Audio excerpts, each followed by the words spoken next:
testing. 1, 2, 3. Testing. 1, 2, 3.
Good afternoon and welcome. Welcome to those of you who are here in the sanctuary in San Francisco. Welcome to all who are gathered in Columbus at the watch party. There are dozens. And welcome to those of you who are joining via live stream from all over the country. Who knows, maybe even the world. We are so grateful that you have joined us today as we gather to celebrate the ordination of Meg McGuire into Unitarian Universalist ministry. My name is Judy Payne. I'm a member of the First Unitarian Universalist Society of San Francisco. I'm joined here by John McChrystal and Deborah Boyd, members of the First Unitarian Universalist Church of Columbus. The three of us, along with Luann Schulte, Shirley Lang, and Reverend Vanessa Southern, have made up Meg's ordination committee. Today, Meg will be ordained by both the First Unitarian Universalist Society of San Francisco and the First Unitarian Universalist Church of Columbus, both congregations that have played an instrumental role in Meg's ministerial formation. We want to begin by offering our gratitude to the so many people who have made this service possible: our choirs and musicians, the religious professionals who will lead our service, the many fabulous volunteers supporting this service and the reception. A list of acknowledgments can be found in your order of service. Those of you joining via live stream can find the order of service in the live stream chat. You are also invited to drop a note in the chat, introducing yourself and sending Meg well wishes.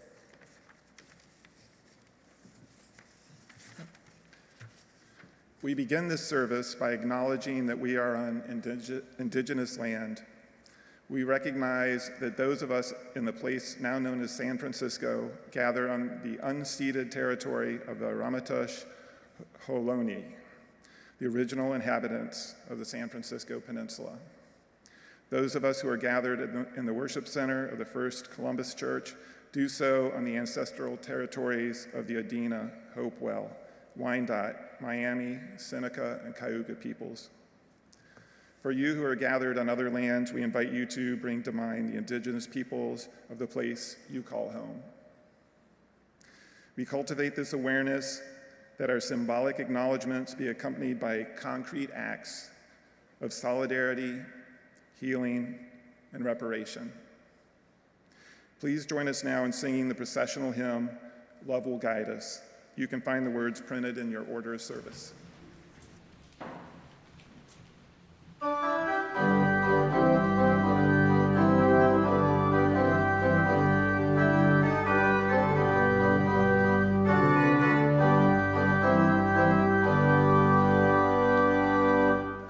Love will guide us, peace has tried us, hope inside us will lead the way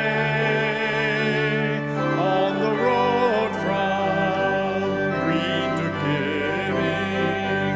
Love will guide us through the hard night. If you cannot sing like angels, if you cannot speak before thousands, you can give from deep within you. You can fill the world with your love. Love will guide us, peace has tried us, hope inside us will lead the way on the road from greed to giving. Love will guide us through the hard night. You are like no other being. What you can give, no other can give to the future of our precious children, to the future of the world where we live. Love will guide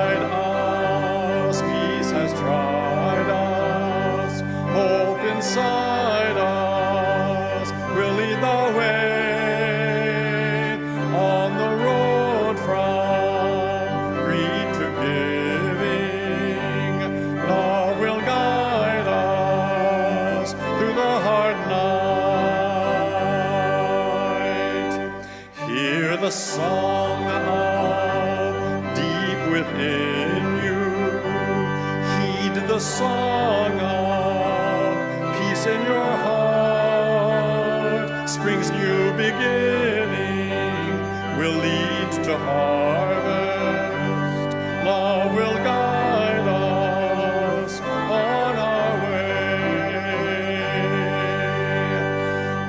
Love will guide us. Peace has tried us.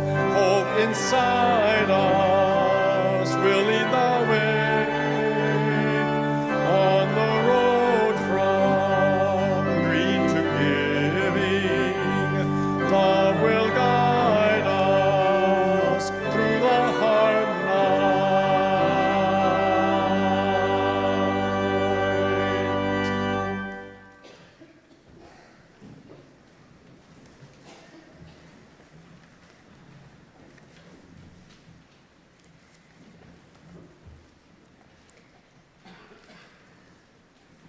In a short fiction story by Gabriel Teodros, there was a 12th century time traveler from Ethiopia, Lalibela. Lalibela's first trips to the future were brief, but became longer.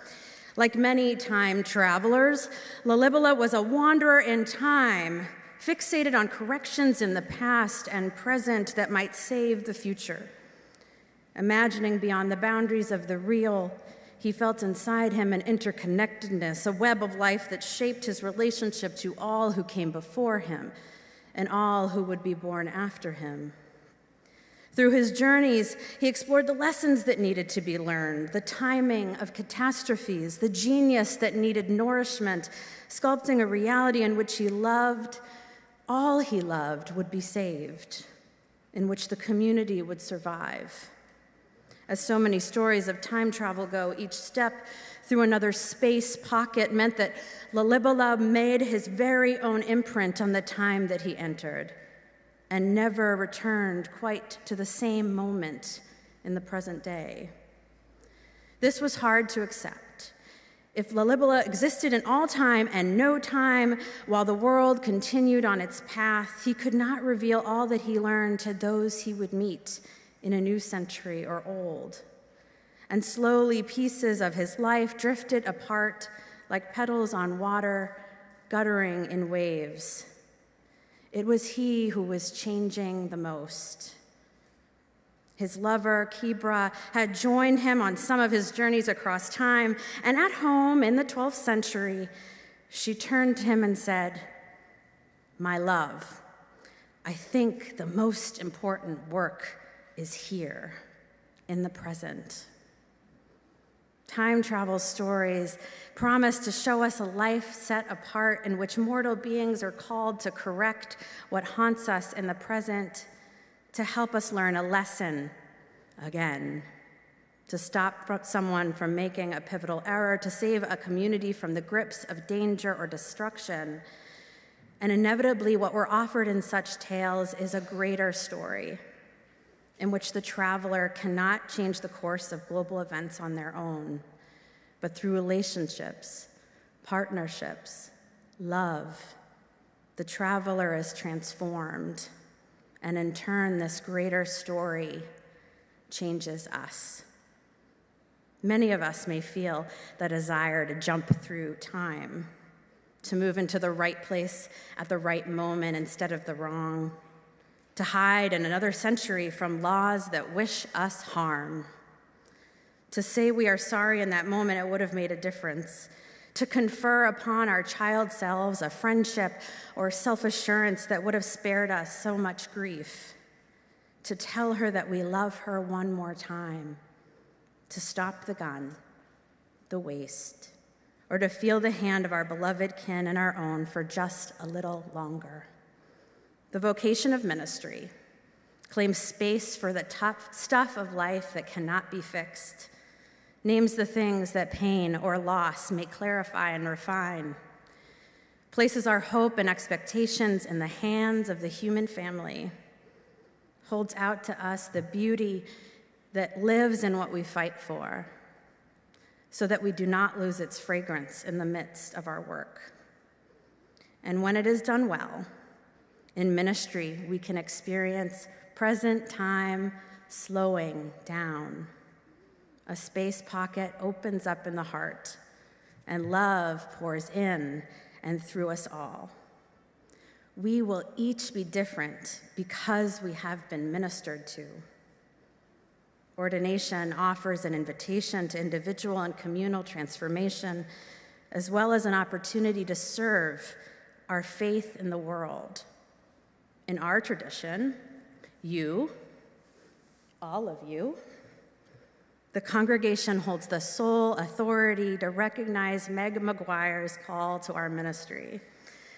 This collective from Columbus to San Francisco affirms such a great gift, a gift that does not exist within Meg alone, but is woven through tradition and lineage, extending across time, embedded in the greater story of Unitarian Universalism. Today's transformation has been brewing and building for some time through Meg the scholar, the organizer, the preacher, Meg the teacher, the cyclist, the sister, the chaplain. And yet the calling forth and setting apart of Meg as minister takes place here, in the present, in a singular embodied ritual. It takes place today, once and for always, and we are both witnesses and co-creators.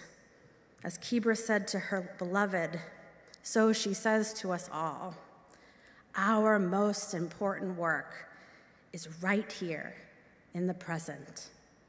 And so we begin.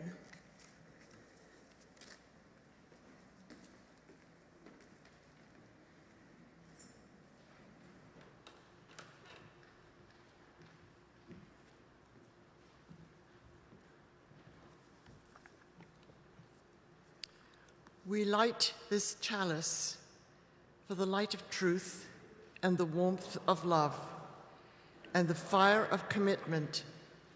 We light this symbol of our faith as we gather together.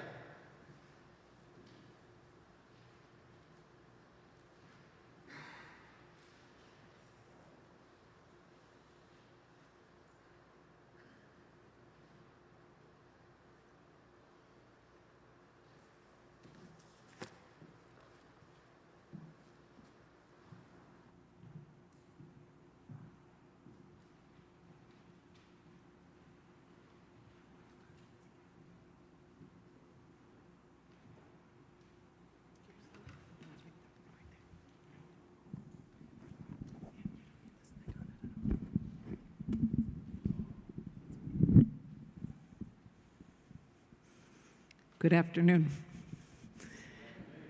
I'm Carmen Barsotti, co-founder of Faithful Fools Street Ministry with Reverend Kay Jorgensen, who passed away in 2018, and she was a social justice minister of this congregation. And it's from here that we began. And Meg has asked me today to tell a story that is actually a true story that Kay had when she was studying at Starr King in Berkeley. And it's a story that Kay told millions of times. I have told many times. J.D. Benson made a book out of it, and I continue to find new meaning every time that I say it. And so those of you who know this story, I will have you join in with the opening line. But I was thinking about it of its relationship to you, Meg, in this time and to all of us, is that it's really a story, and has been for us as Faithful Fools, a story of trust, a story of generosity, a story of freely receiving and freely giving. And there's a lot of layers to it. So the story goes like this. You two in the back who have big voices can...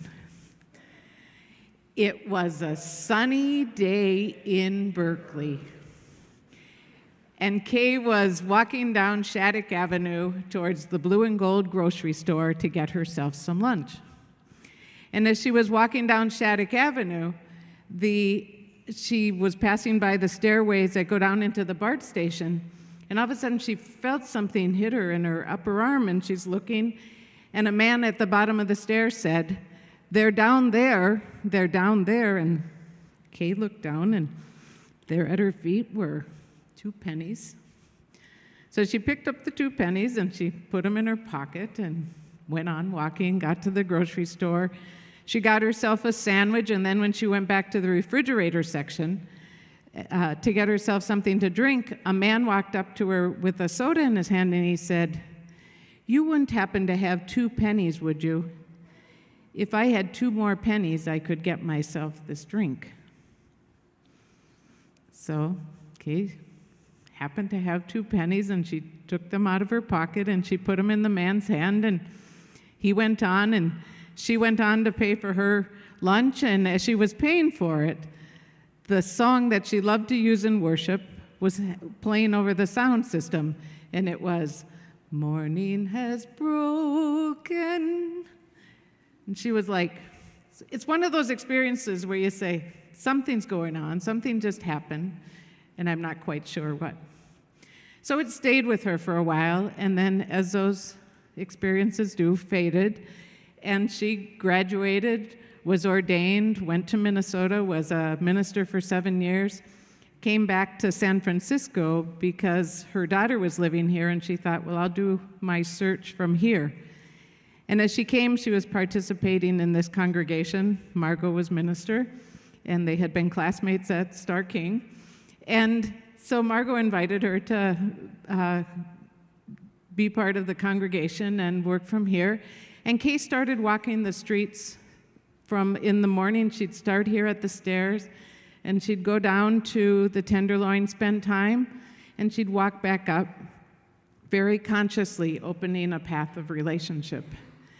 And then I happened to meet Kay Jorgensen in 2007 when I was up for a sabbatical from Nicaragua, and we discovered we had some work to do together. So Kay and I started walking the streets. And as we'd walk, it's like pennies started to show up. And they seemed to show up at times like we'd be doubting something or really trying to work on something, and a penny would show up. And it just brought this energy, or this, even sometimes when we wanted something to eat, we'd say, well, let's follow the pennies and wait till one showed up. And all of a sudden, one day, Kay remembered this penny story from back in her seminary days. So she sat down and she took time to write out the story as she remembered it. And the message that she gleaned from it was that she would have and we would have what is needed before it's asked of us. And to really trust in that. And I was thinking of this. Meg and I did lots of walking in the Tenderloin during her internship here. She came down every Friday, and we spent time in the community. That all of the experiences that are coming up through your feet and your heart are there as your resources to offer, and all that you will yet walk. And just for those here in this congregation, you may not know, but when Star King was repositioned out there in the garden in the front, Merrick Munn tucked 2 pennies underneath Star King. So you have 2 pennies on the corner there.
Trough by Judy Sorum Brown. There is a trough in waves, a low spot where horizon disappears and only sky and water are our company. And there we lose our way unless we rest, knowing the wave will bring us to its crest again.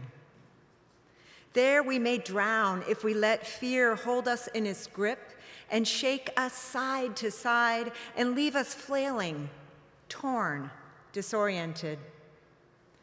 But if we rest there in the trough, in silence, being in the low part of the wave, keeping our energy and noticing the shape of things, the flow, then time alone will bring us to another place where we can see horizon, see land again, regain our sense of where we are and where we need to swim.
For Nothing is Fixed by James Baldwin. For nothing is fixed forever and forever and forever. It is not fixed.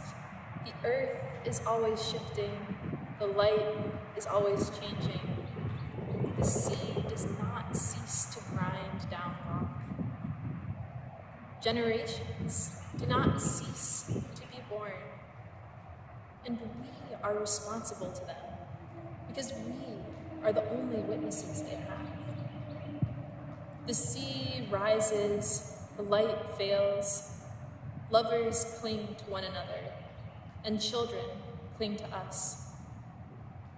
The moment we cease to hold each other, the moment we break faith with one another, the sea engulfs us and the light goes out.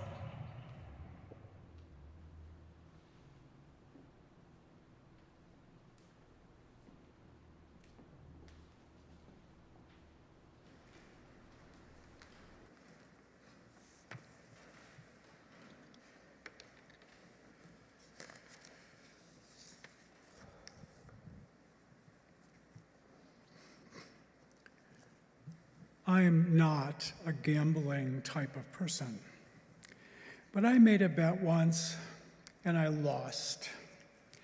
I made the bet with Robbie Cranch, who was serving this congregation as an intern, while I was also serving here as assistant to Diane Miller.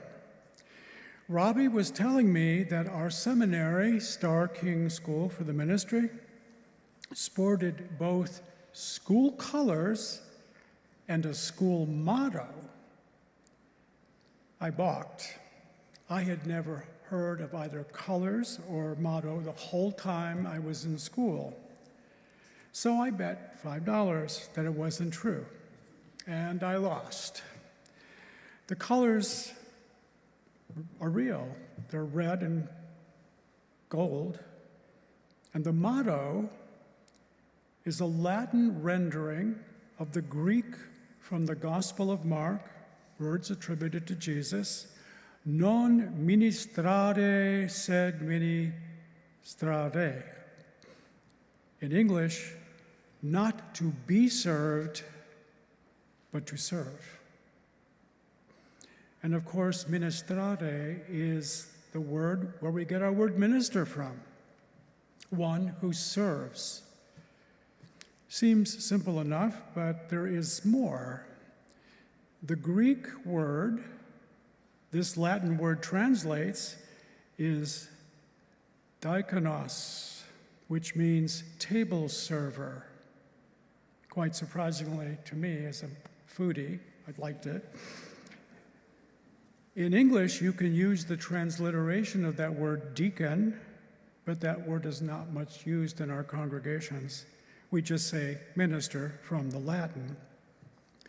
But during the Reformation, when Luther and other reformers announced that priesthood, that is, direct, unmediated access to the sublime, applied to every member of the congregation, not just those ordained by a vested hierarchy, the word minister, one who serves, was adopted as the term for clergy instead of priest. I like the image, personally. As a minister, my goal has always been to offer spiritual nourishment to the people I served.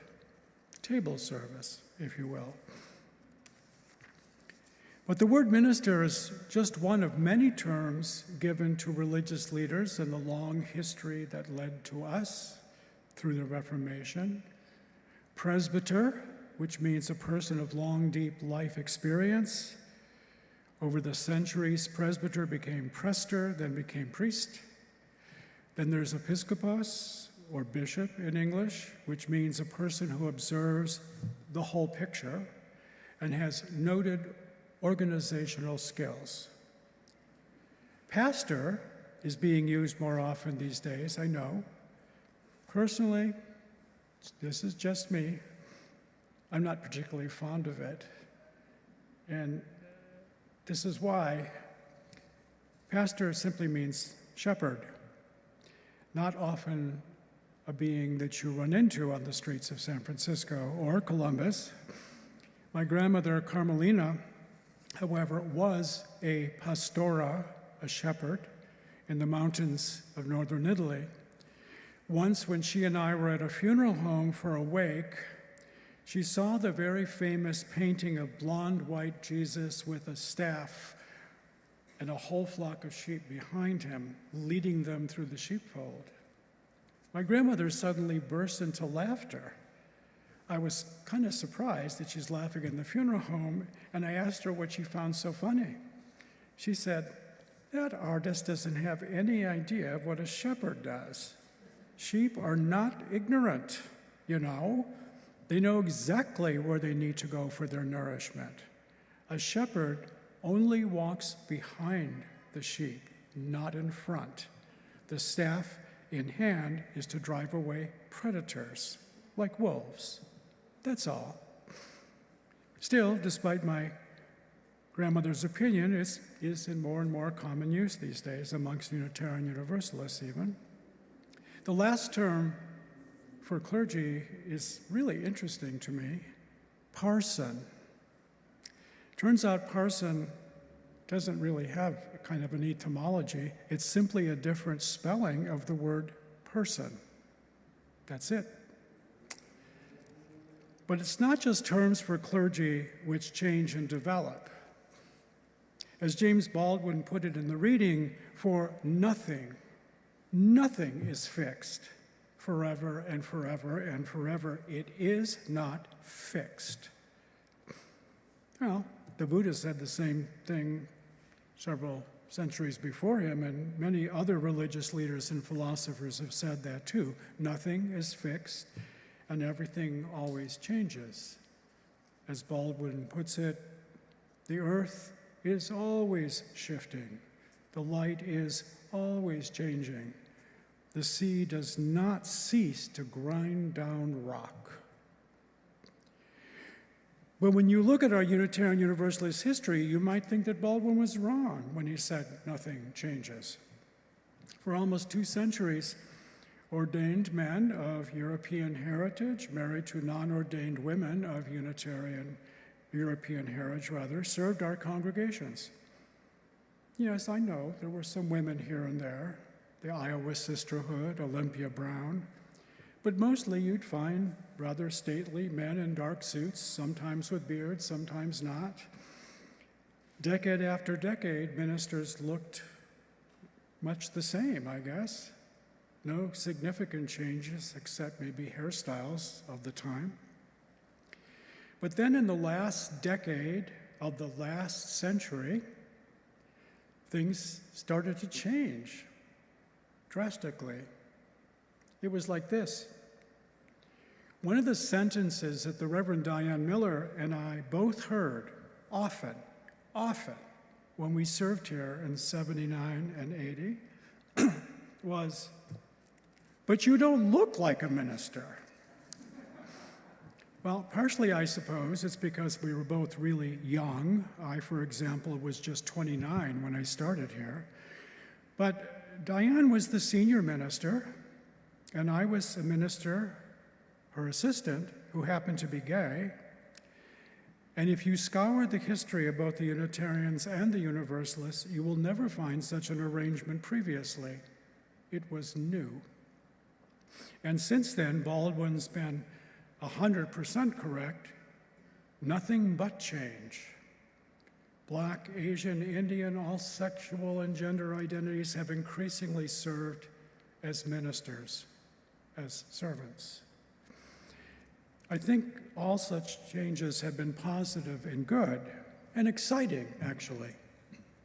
But even such positive change is fiercely resisted most often.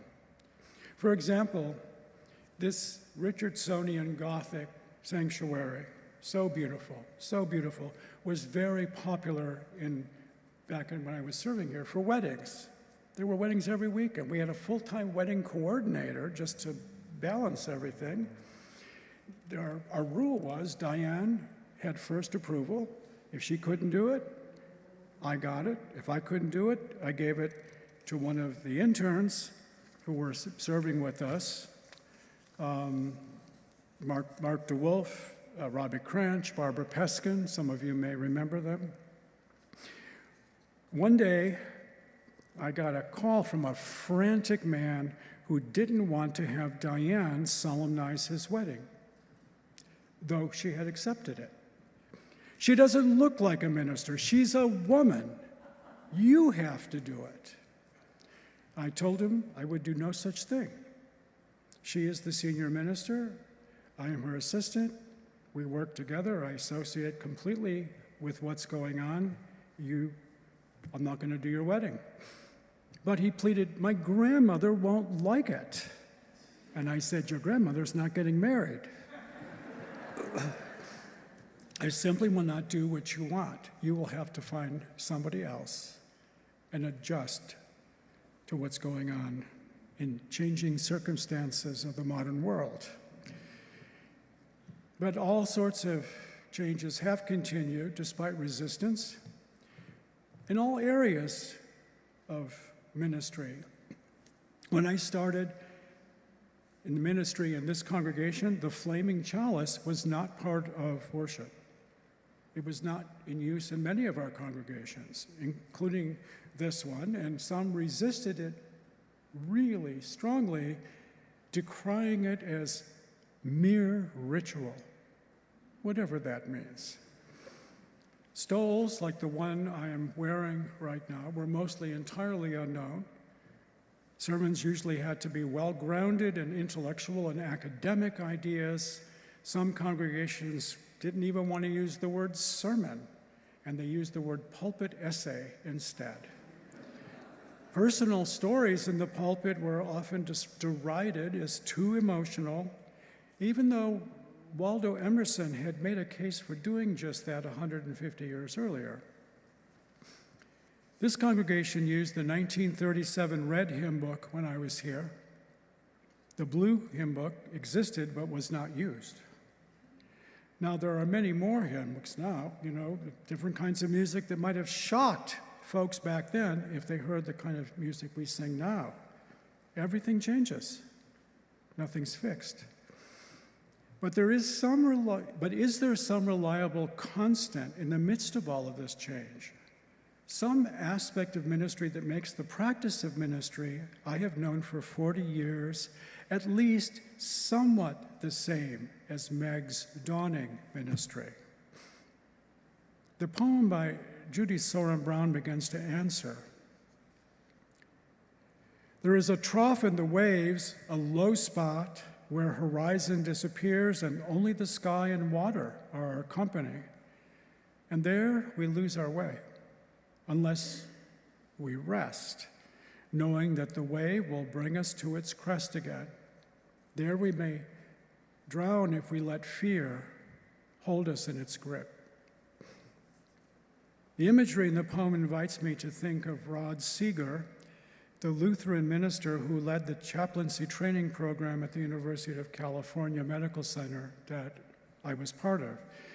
Sometimes he used to ask me to go sailing with him on the bay on the weekend. I didn't know a thing about sailing, so Rod had to teach me everything, but I learned.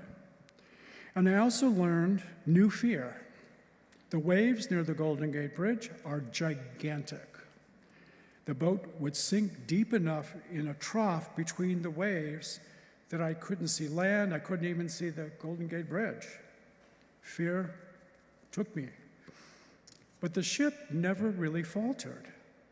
Rod used to explain that it's nearly impossible for that to happen, showing us that the trough in the wave was always followed by the rise of the wave, where you could reliably see the land again, the horizon. We have to have confidence, he would say, faith, if you will. Not just about the ropes and the rudder and the keel of the boat, but of their relationship to the ups and downs in the waves themselves. The eternal changes itself, moment to moment. The year I graduated from Starr King School, the late and much beloved professor, Ron Cook, said these words to us in a chapel service that he led. Starr King does not graduate full-blown ministers. That's impossible.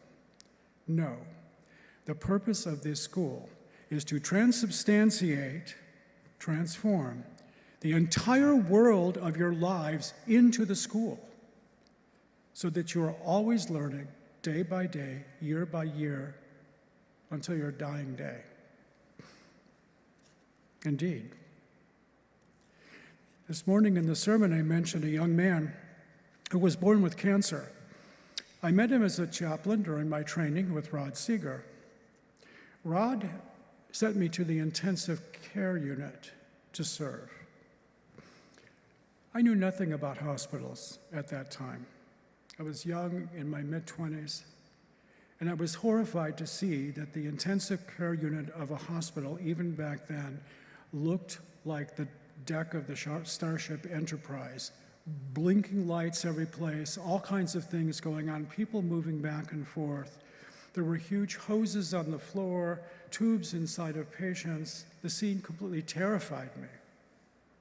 I didn't know what to do, nor did I think anything I could do would have mattered to any of these people in that condition. I literally could not cross the threshold of that place on my first day. I stood at the edge and I couldn't cross it. I was terrified. Left, walked outside, fell into a deep depression, a trough in my spirit. What kind of minister could I be if I was so afraid?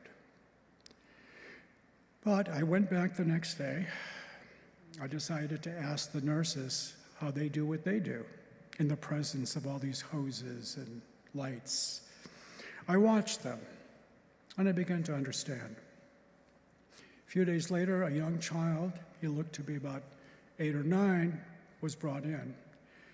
Immediately, the doctors and nurses surrounded him, making a tent of humanity, totally surrounding him. I, the minister, was outside the tent. What could I do? What could I say? But I went closer and I saw them pushing a tube down his throat. His eyes were as wide as the full moon, and I sympathized with his terror, because I too was afraid. And I noticed I could reach through under the arm of one of the doctors. And so I did, and I grabbed the kid's hand. He turned to look at me through the little opening and then sighed relief. And I looked him in the eye, and he looked me in the eye. For 15 minutes, we didn't ever budge our eyes. The procedure took 15 minutes, needles and pumps, but we never let our eyes wander. Finally, they gave him something to sleep and put him in a room. Neither he or I had said a single word. No words of solace, no prayer, just eye-to-eye human contact. The kid, as it turned out, was 15, and the cancer treatments had kept him small as a child. I went every day to spend time with him. He always says, "Hey, you're here again, yay!" It was moving to me every day when I walked into the room. I didn't tell him that I myself didn't think I looked like a minister. I wasn't doing anything myself that I thought was ministerial or special. I had some strange idea as to what that meant. On the day 2 months later when he left to go home, he thanked me for my ministry. I was shocked. All I had done was show up and look him in the eye. "How are you doing today?" And then I understood what Ron Cook meant. I was still in school, learning to be a minister, how to serve at the table of our common life. "The sea rises, the light falls," writes Baldwin. "Lovers cling to each other and children cling to us. The moment we cease to hold each other, the moment we break faith with one another, the sea engulfs us and the light goes out." Luther was wrong. Not only is the priesthood, that is, direct access to the sublime, to the deep, available to everyone in the congregation, but so is ministry. Showing up for each other, not breaking faith with each other, is something all of us are called to do. Showing up, being there, reminding ourselves what the Penny story told us today, that even if we doubt it, even if our schooling will never be completed, we already have within us what we need to give. It's already there. It won't be poured in, even before someone asks us. Today, Meg accepts what we have to give. Our presence as parsons of the Spirit, if you will, as she takes up the role of professed minister with lifelong experience, an ability to take in the whole picture and organize, the special skill of a table server bringing the feast of life to the common table of our mutual humanity. Nothing stays the same. True. 1979 is not at all like 2023.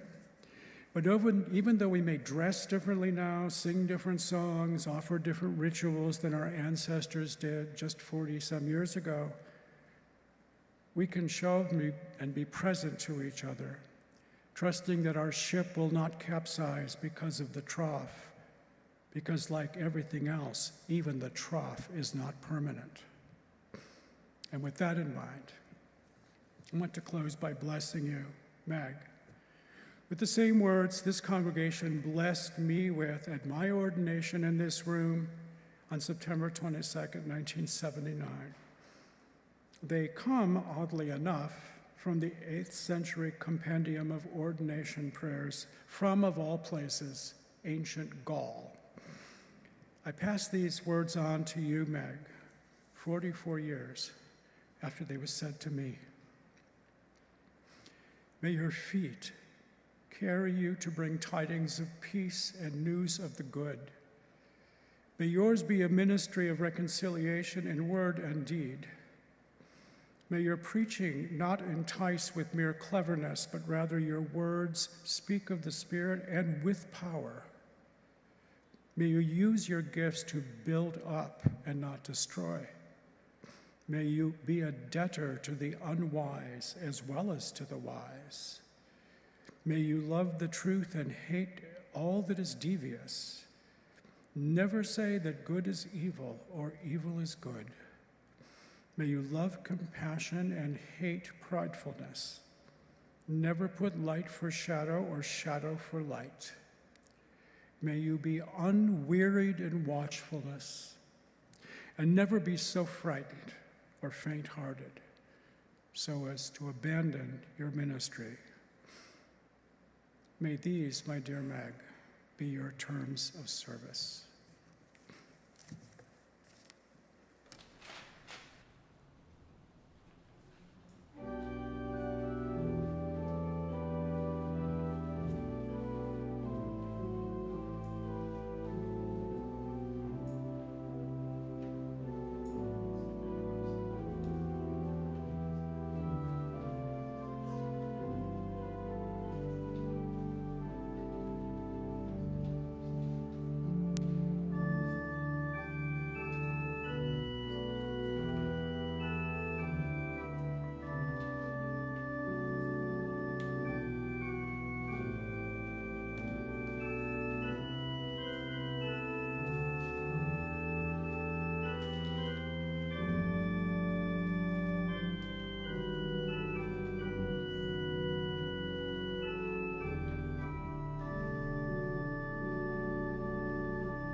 As Mark has reminded us, to live a life of care and service is beautiful and also so complicated. But it is such a gift to the world, and it requires a deep acknowledgement, Meg, of one's own love and strength. We are shaped, so shaped, by our love and our connection to others. All those who surround you and surround us here in this place today, and those who are not here, shape us, form us, give us substance and being. Meg's life has been shaped by both. We acknowledge that love which becomes real, Meg, when it is broken open. And sometimes love takes shape through grief and loss.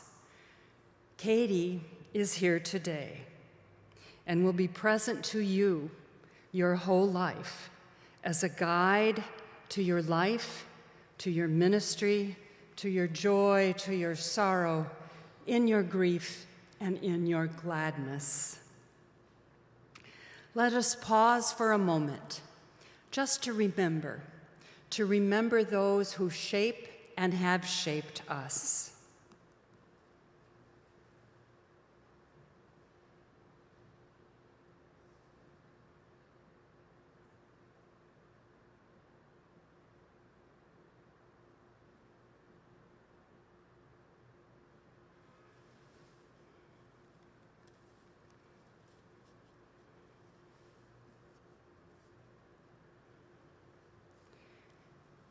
And a small meta for this day.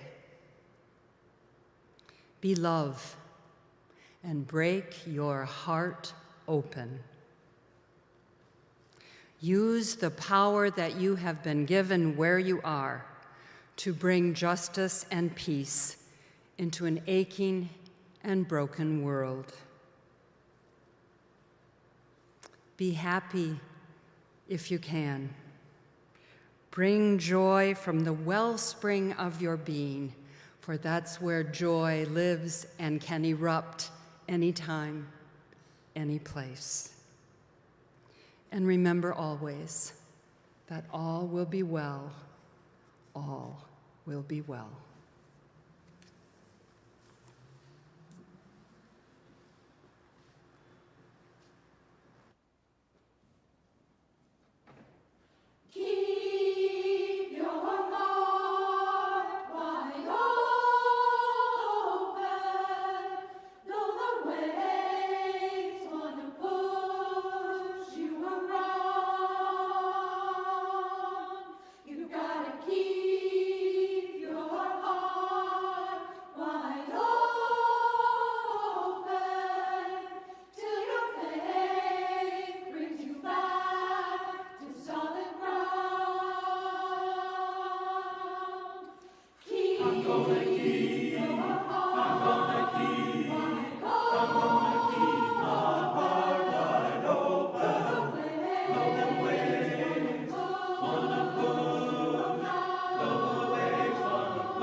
I suppose I could feel a bit typecast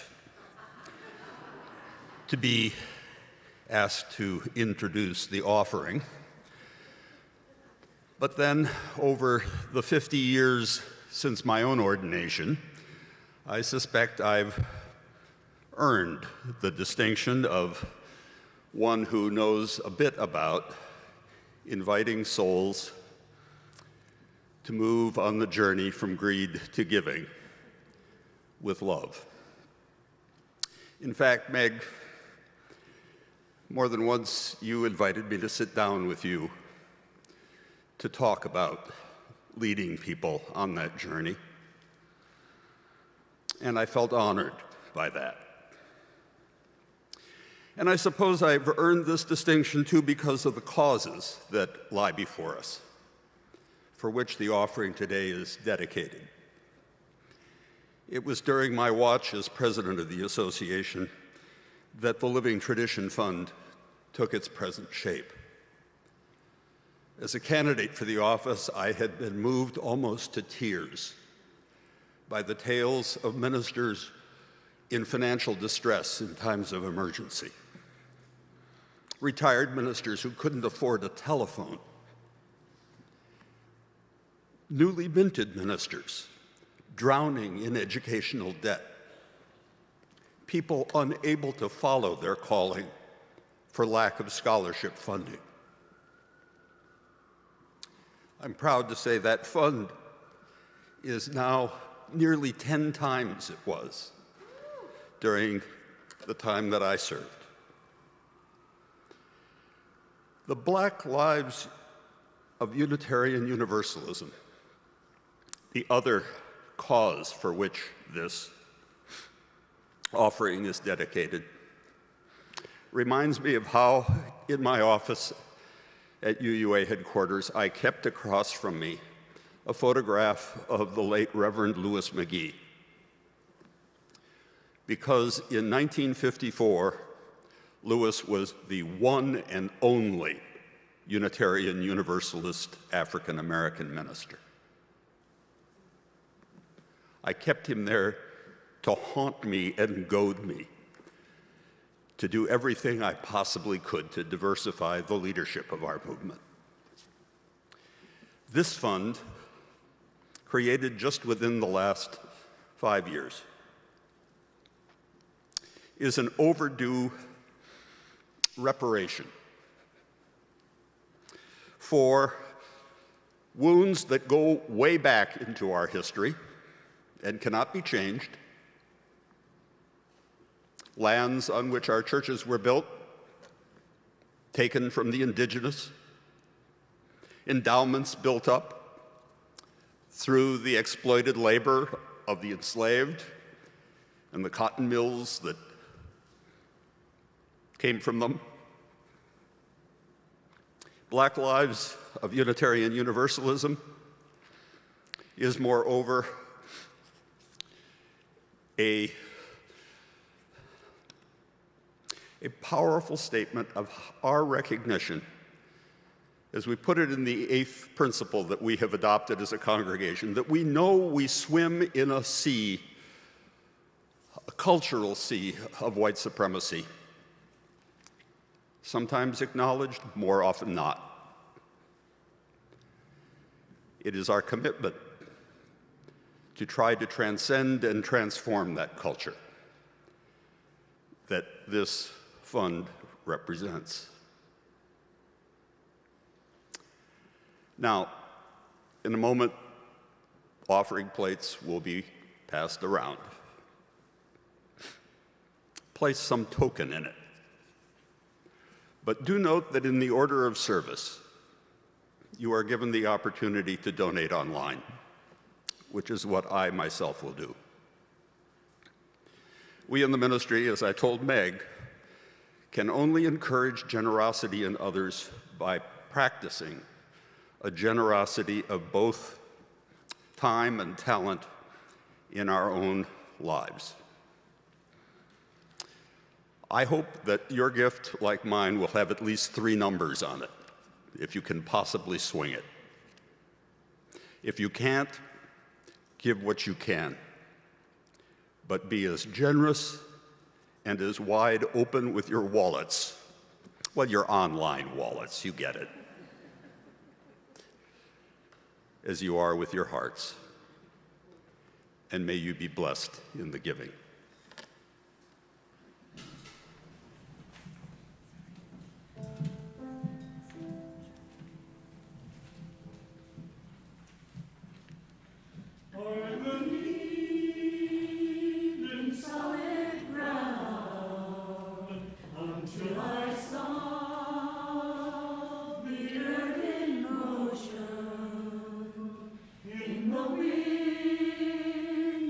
Steady change.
firm beneath my feet, but all is motion and all is well.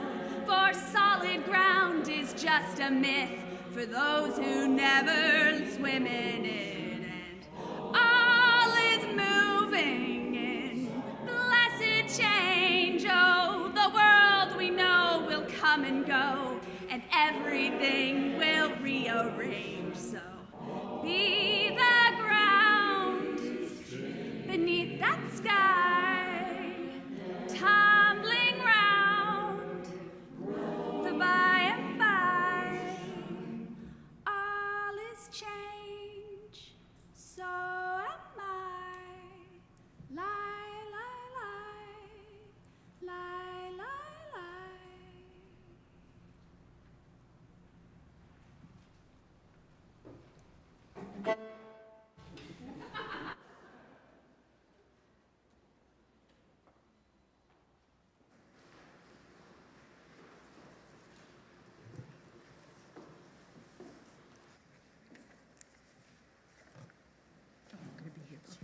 I thought you were going to be at the podium, so sorry.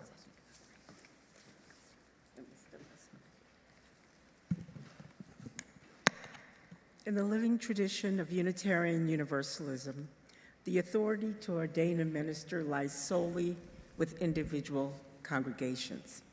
We confer a sacred charge to those we ordain, entrusting them with the lifelong task of ministry, both within and beyond our congregations. This afternoon, we add another minister to the lineage of Unitarian Universalist clergy that reaches back in time and forward into the future. The act of ordination bestows the authority of religious leadership, the title of reverend, and the privilege of wearing a stole. Today, the members of the First Unitarian Universalist Society of San Francisco and the members of the First Unitarian Universalist Church of Columbus gather together in body and spirit to ordain Meg McGuire to the Unitarian Universalist ministry.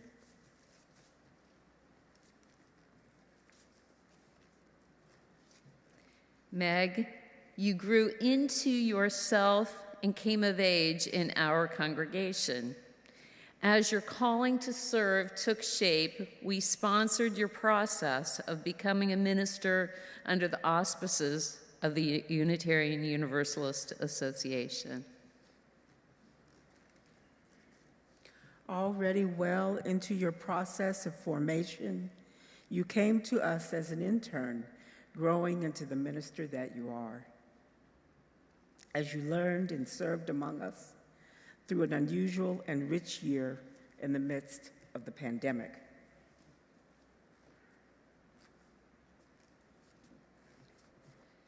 Now, with the blessing and recommendation of the Ministerial Fellowship Committee of the Unitarian Universalist Association, and by the authority of a vote of these two congregations, we wish to offer you ordination. Meg, are you ready to accept the responsibilities, the gifts, and the challenges of ordained ministry in the Unitarian Universalist tradition? I am.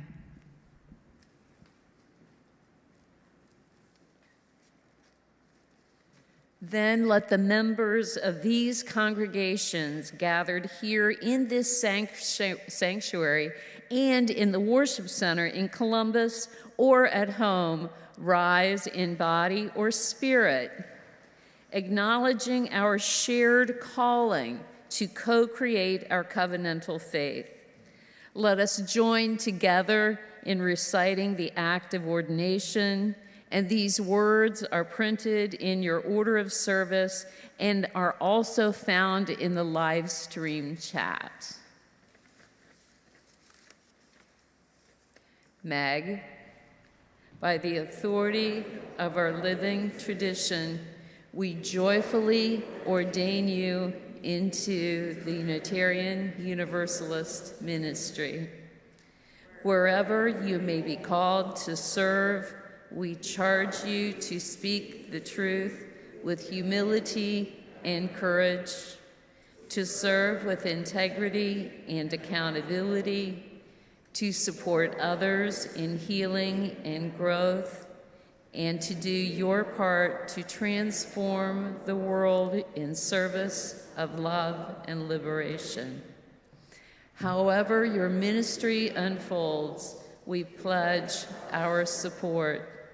May you continue to learn, grow, and live into this call for the rest of your days.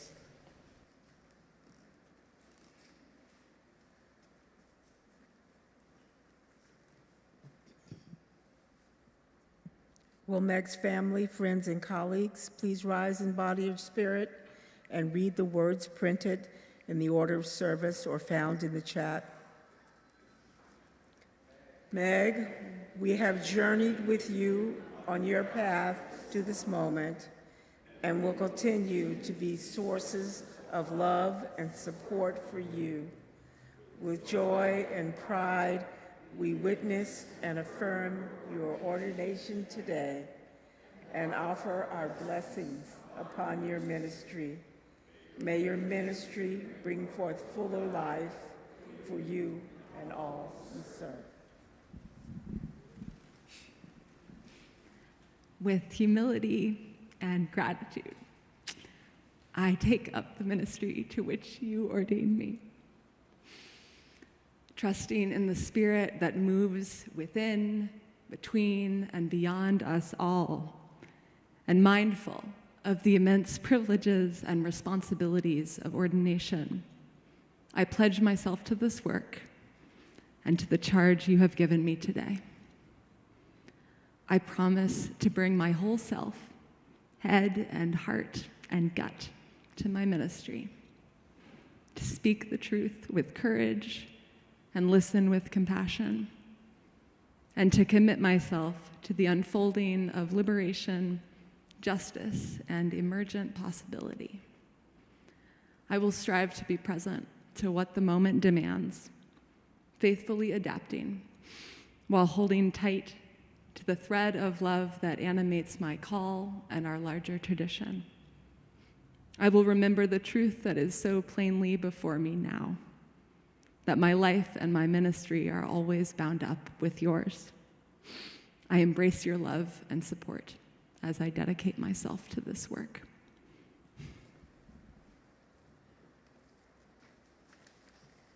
Meg, as you go forth, know that our support goes with you. May your ministry nourish you and be a blessing to all you encounter. And let the people say, Amen. Amen. Woo! Woo!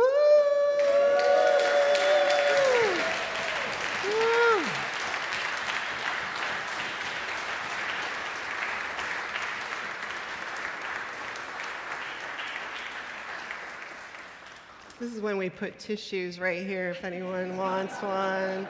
Get one in your, because it's embarrassing on the when the camera zooms up, you know what I'm saying?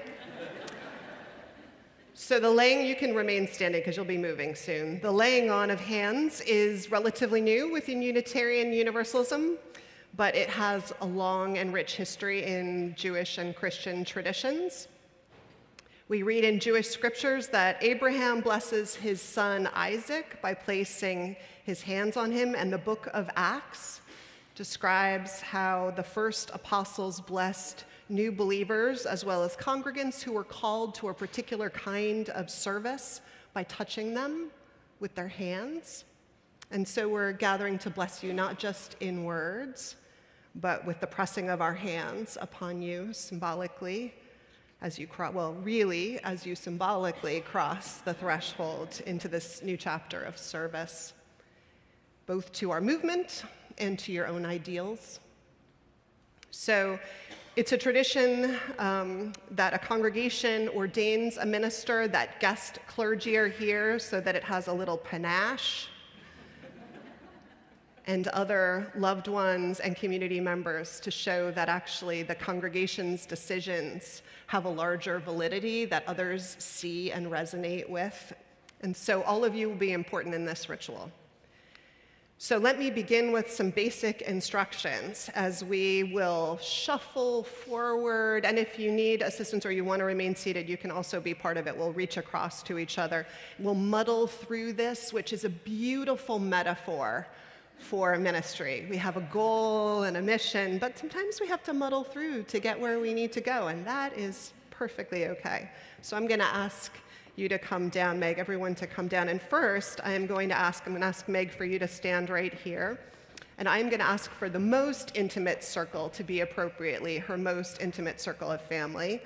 And so please come forward. Paige, Meg's parents, her uncle from Texas, all of our loved ones here.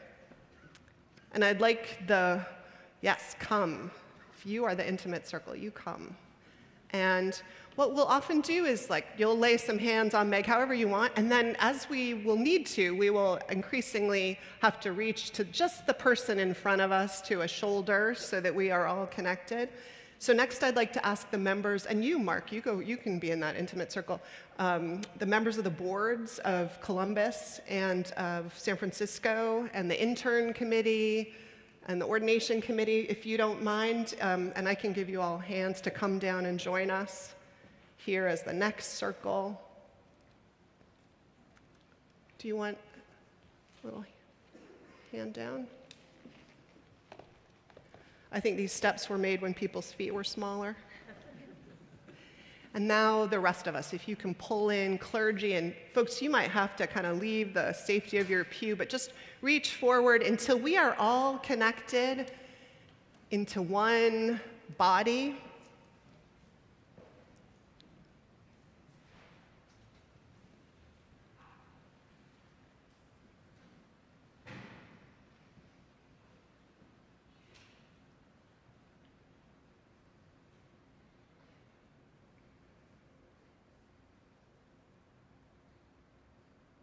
So we bend our thoughts and our wishes towards the newest minister, our companion, our friend, our colleague, Meg McGuire.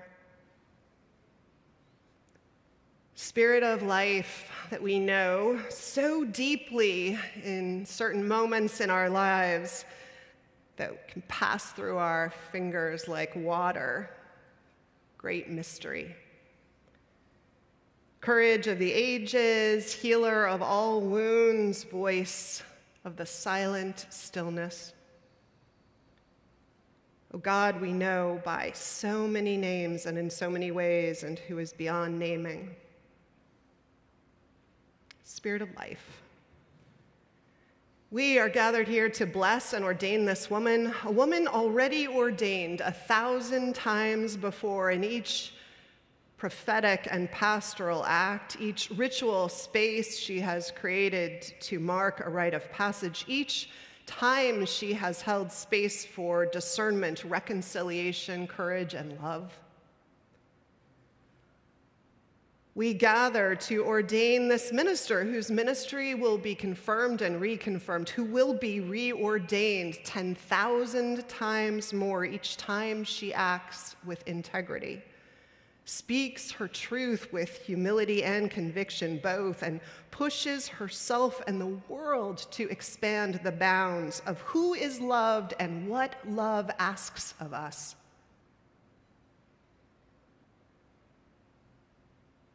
We gather to bless this woman who is committing her life to the living tradition that we inherit that flows far beyond us from distant, gorgeous places of determination and vision, the one we make and remake together each generation to then carry forward and pass on strong and as alive or more alive than we found it, than we were given it. May she use what she inherits creatively to meet the challenges and the invitations of this moment in time, this chapter of life where she is called to serve, to help others navigate through it with grace and vision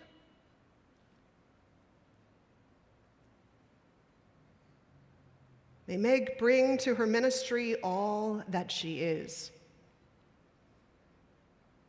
May she continue to carve out ample time to be a good, attentive wife, beloved daughter, sister, friend, colleague, citizen, neighbor.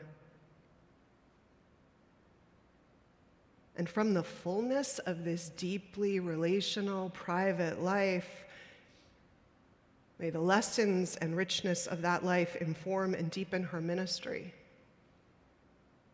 Keep it authentic. We pray that Meg be continually surprised by the unfolding of her ministry.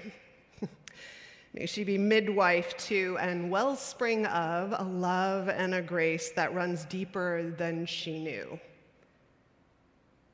May her words touch places she could not have imagined needed touching, breaking open prison cells of heart and soul, hidden and disguised except to those trapped inside them. And may she reach into literal prison cells and all places of human diminishment and lack of moral imagination wherever she finds them. Help Meg to liberate the best in others and find a deepening sense of the best in herself. And may all that we imagined and all that she imagined and more than we all imagined be hers and ours in this world, touched and tended by her able hands, and her heart, and her mind, and her gut. So blessings passing through all of us gathered from places far away, virtual and right in this space, pass through our hands, also ordained to serve and minister, also who hold life with love and courage into her own self. Blessings to this minister and to all of us who minister through despair to hope and confusion to clarity and brokenness to healing and to wholeness and blessedness and joy through the ministry and ministries consecrated and reconsecrated and ordained again this hour, this day, in this sacred company. Amen. Amen.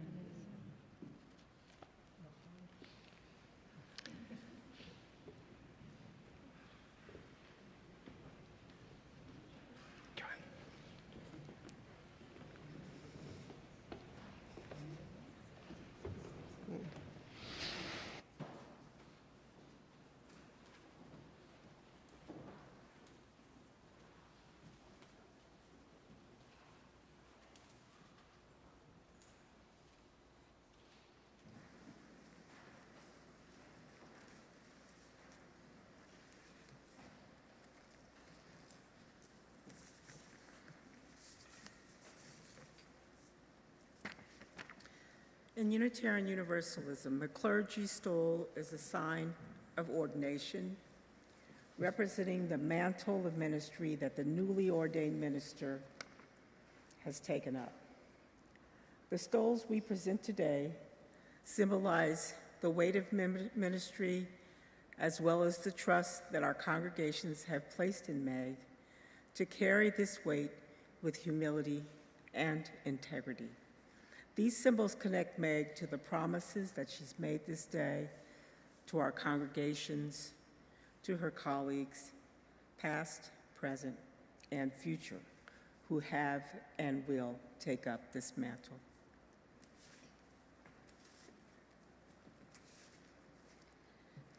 The stole from Columbus was crafted by Deb Balliol. Deb, who has known Meg for most of her life, presented this stole in worship a few weeks ago and shared about its rich symbolism. Our congregation offered its blessing on the stole and on Meg's ministry. And we have a recording of that blessing that happened on March 29th, I think it was, in Columbus.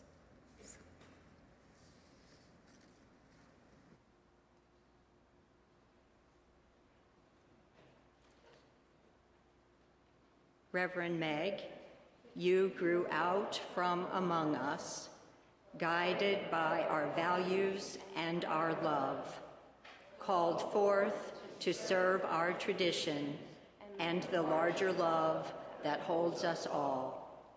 Through this stole, we make manifest the trust we place in you. Through this stole, we offer our blessing on your ministry. Through this stole, we offer this reminder of where you come from and where you can yet go.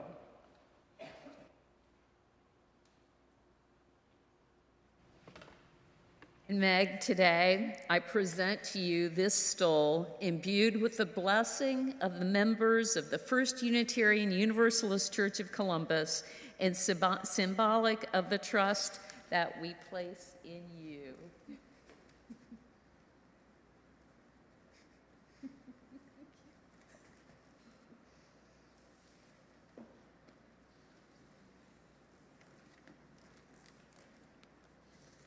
Meg, our member Laurel Sprigg created the stole that I will be giving you, and Laurel had this to say about the symbolism in it. Dear Meg, I have chosen to put San Francisco on the right side of your new minister's stole as a reminder that you will always have a spiritual home here at UUSF. The Golden Gate Bridge is there, of course, as it is on our church logo. The bridge connects us to far-flung people and places. There is a representation of our city of hills and winding streets and the green of our parks. And on the left, you will notice the ancient redwoods who have witnessed thousands of years and that patiently shelter a multitude of creatures. The moon above them is an homage to Ansel Adams' iconic photo of the moon over Yosemite Valley, one of the most beautiful places in California and in the world. Below all is the Pacific Ocean, eternal Mother Ocean that bountifully sustains us and gives us never-ending beauty and inspiration. May these qualities and symbols inspire you and help you sustain you in your ministry. And we wish you the very best. Congratulations on your ordination. It's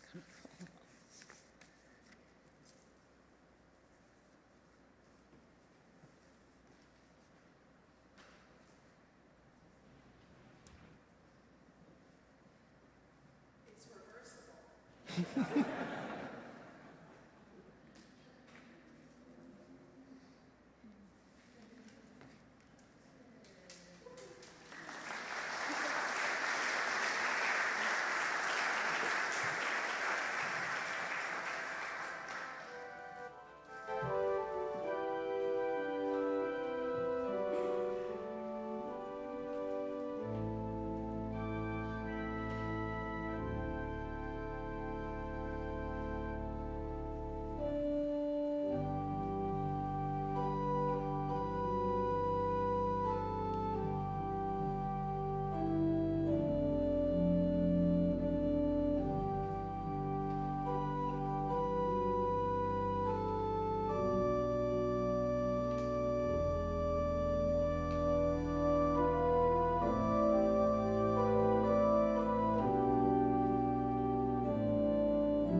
You did it.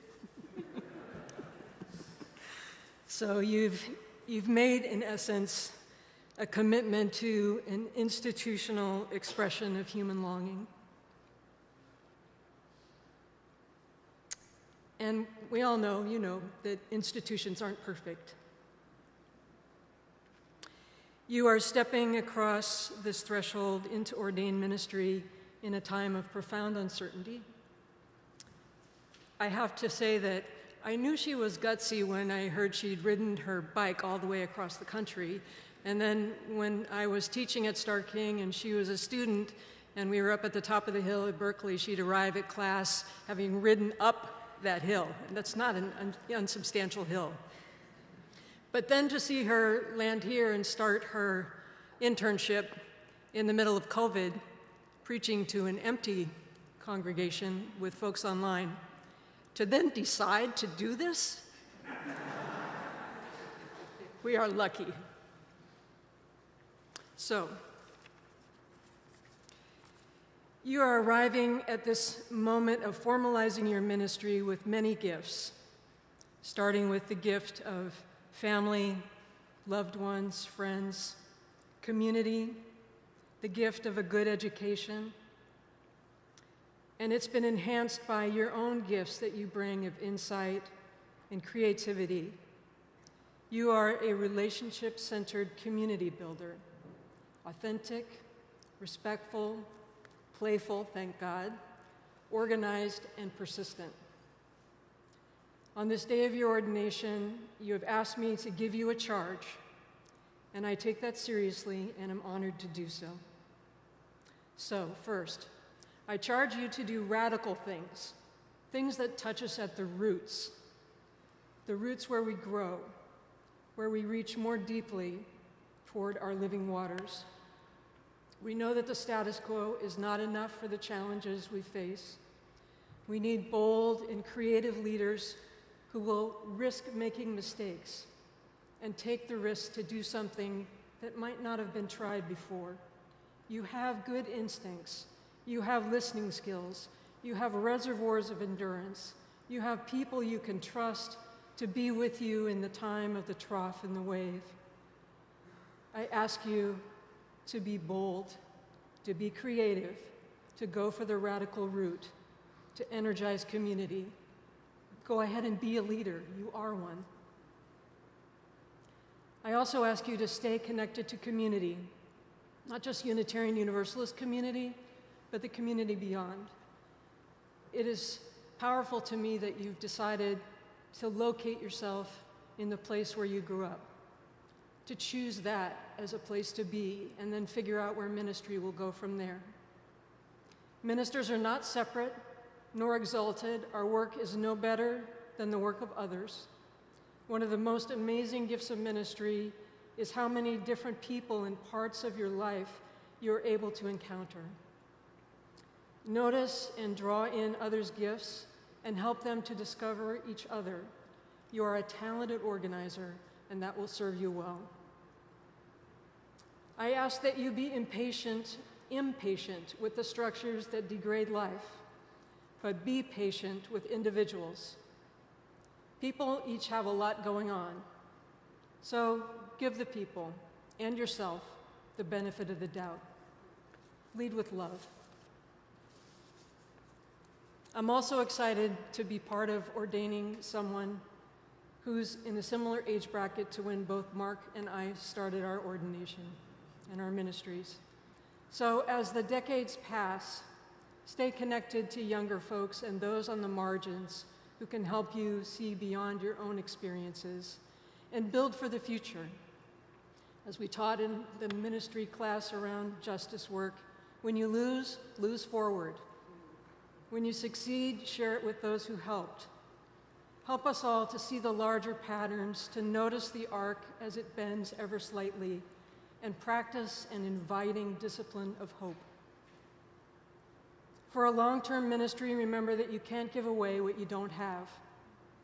There are many ways to engage. Find out what it is that brings you alive and what gives rather than drains your energy, and be sure to have at least some of that in your work plan. And above all, stay anchored in faith, in mystery, in prayer, in love. Your work is an expression of that which is greater than each and present in all. As your former teacher and now your colleague, this is my charge to you. I ask that you be a bold, creative, risk-taking leader, anchored in faith, connected in community, and committed for the long haul. Love will guide you on your way.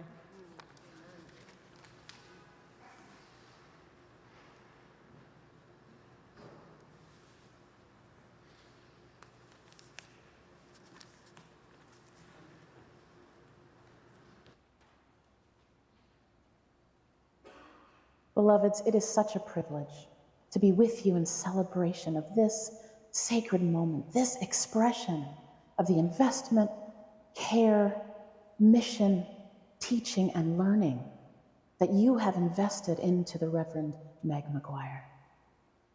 UUSF, First Columbus, you have served as home congregation, as a place of nurturing of Meg as a youth, as a young adult, as an emerging leader. You've served as a teaching congregation, a place for learning, a place to be held in compassionate care as the work of ministerial formation is sharpened and made ready to go into the world. What a blessing your investment has become. First Columbus, I know this is a moment when the transitions and changes in ministry are live in your community, where there are questions, I'm sure, and grief, where there are possibilities and hopefulness for all that is to come. I charge you to hold fast to this moment, to this manifestation of the power of your community. Hold fast to the potential that you know lives in our liberal and liberating faith. May your Unitarian Universalism continue to teach and inspire and grow the leaders of our future. Hold fast in these days. Beauty is yet to come. And UUSF, in these moments when you are doing that periodic, healthy, good work of leaning into your mission, of thinking together about what it means for you to bring your Unitarian Universalism out into the world, into spaces larger than the sanctuaries and the community space that you call your religious home. I want to charge you also to hold fast to what you know about Unitarian Universalism and all that is needed of us in these days.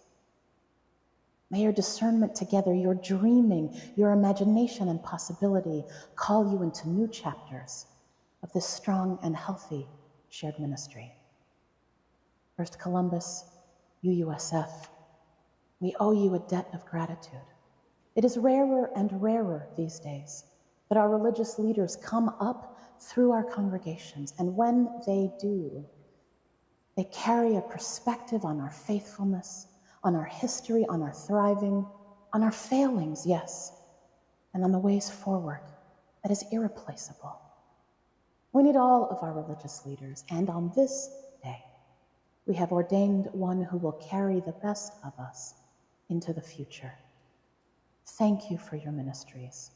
Hold fast to what you know of Unitarian Universalism and lean ever forward into the ministry that is yet to come. May it be so. Amen.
Reverend Meg McGuire. I am filled with gratitude and a wondrous joy to be here with you, with your family, and with your beloved communities. We are here celebrating the ministry manifesting itself through your life and into the world. I am thrilled to be here at your ordination. Reverend Meg McGuire, you have been claimed by the astonishing pull of love, liberating, transforming, healing love. And you've chosen to respond by living into the fullness of your religious heritage through this path of ministerial leadership. As we have witnessed, it is a path that honors your many gifts, your vision, your ways of being and moving in this world. Thank you. To my beloved colleagues, what a wondrous joy this is. We are welcoming Reverend Meg McGuire into fellowship. May we remember our ordinations and the sacred trusts bestowed upon us by our beloved congregations.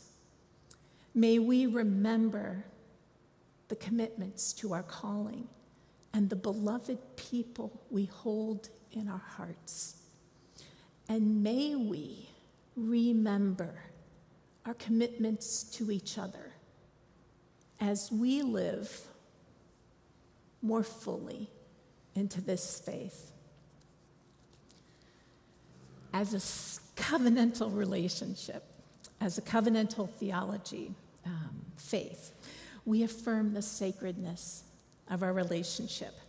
And as has been expressed so exquisitely beautiful in the sentiments, in the words, in the poetry, in the silence of this hour, our ministries are bound together. Our relationships with each other matter. We know that. You know that to your core. And the care and intention that you bring to all your relationships and to your ministerial colleagues makes a difference. It makes a difference in our collective impact, footprint in the world. And it makes a difference as we companion each other through the grief, through the hard times, through the joy of this sacred work.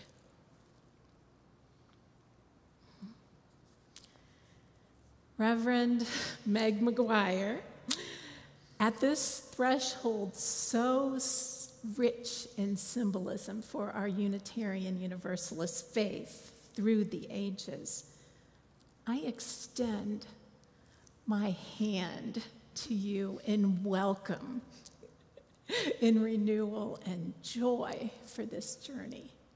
Welcome to fellowship with your colleagues.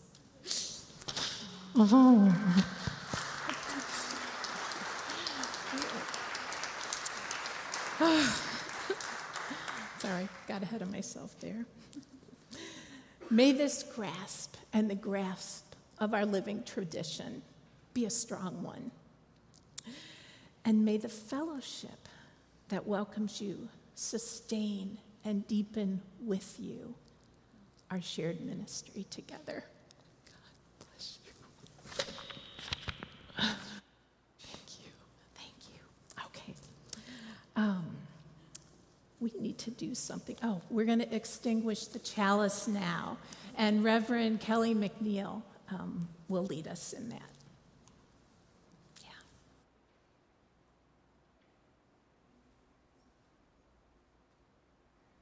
I invite you now to rise in body or in spirit Join hands or put your hands over your heart as we extinguish our chalice together. We extinguish this flame, but not the light of vision. As we go forth, let us heal and transform ourselves and our world through reason and love.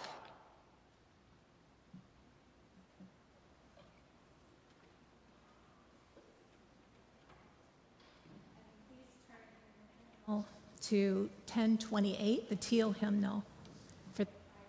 Our chalice is extinguished.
I invite you to reach out an arm or reach out energetically and connect with someone near you, or just feel yourself connected here in this space. Beloveds, I come before you now different than I was when we began. Such is our work, to allow ourselves to be changed by the stirring of our own hearts, by the wisdom incarnate all around us, and by that love that never lets us go. May we go forth from this place with open hearts and ready hands to be steward of the emergent possibility and that transformation and unfolding of all of life that we share. Go in peace and go with love.